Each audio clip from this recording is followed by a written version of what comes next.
Well,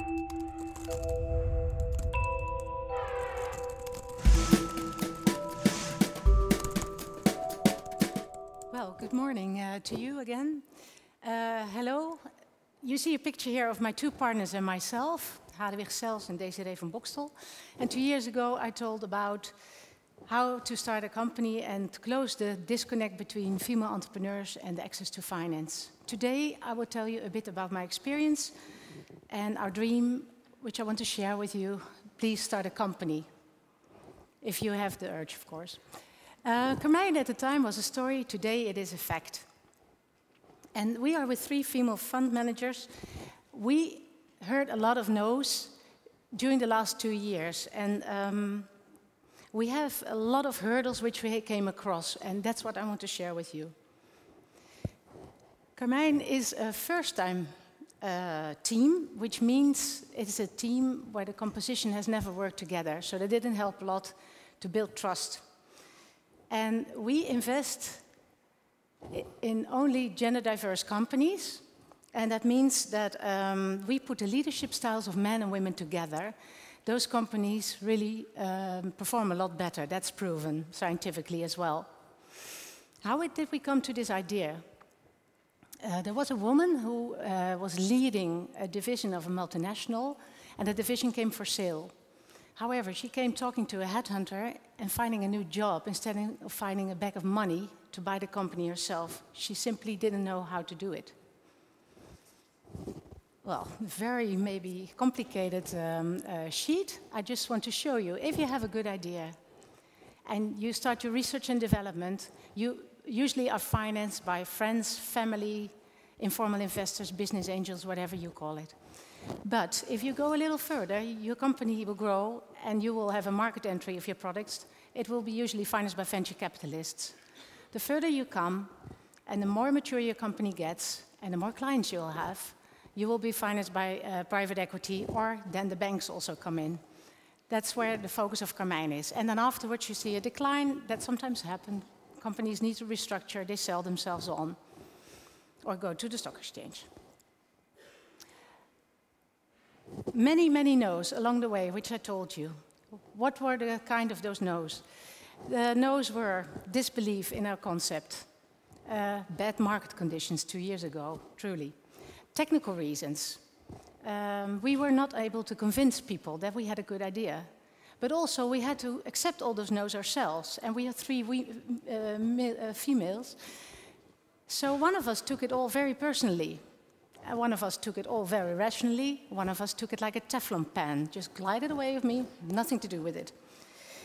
But it did sharpen all these no's, our proposition, and we tried to convert these no's into a yes. So we made our story even stronger, and the more no's we got, the better we knew that we had to sharpen the proposition and make it a yes. So where are we now? Our goal was to raise a 50 million euro fund. And we have now raised over 40 million, and we have invested in 2 companies last year.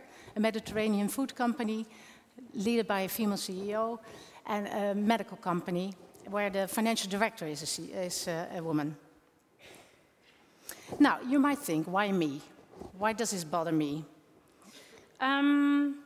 It's really tough to set up your own company, but the rewards you will get can be enormous.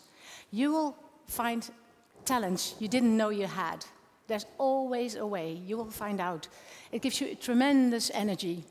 You learn to deal with your insecurities, on how to go about, and should I not stop? No, go on, and so forth. And the reward is yours, yours only. Nobody can take it away when it succeeds. And last but not least, it gives you independence, at least mentally, not always financially. I will tell you a little bit about the 3 experiences we have of the pitfalls of being a female, of starting your own company. One is, usually everybody is intimidated by the financial side of business. Secondly, women have the tendency to sell themselves short. And thirdly, women lack usually effective networks.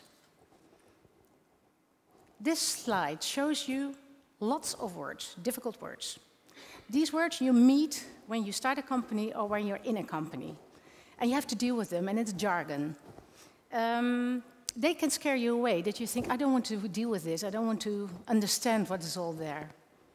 And also you can have, oh, here they are, sorry.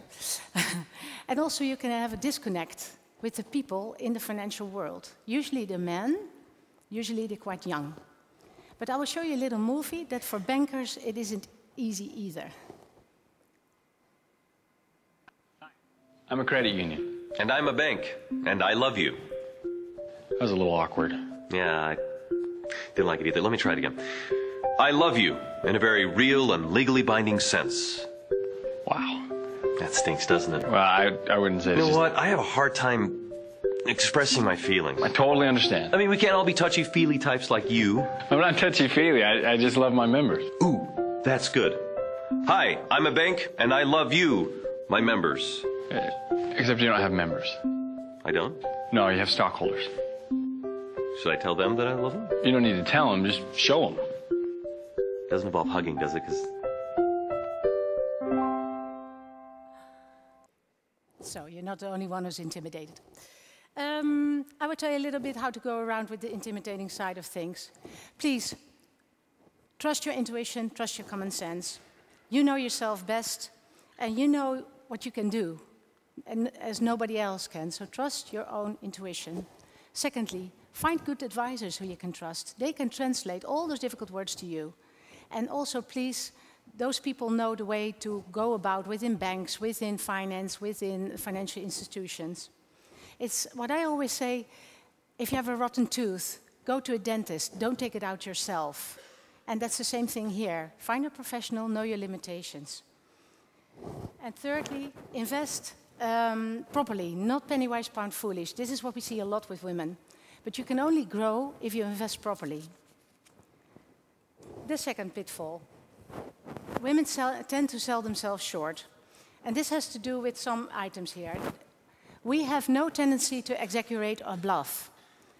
We, in general, have a high level of perfectionism, and we lack a healthy form of opportunism. I'm sorry. In general, women rather seek the solutions than that they take the credits for it. In business, it helps if you have a little of this all developed. So you must stop downplaying yourself.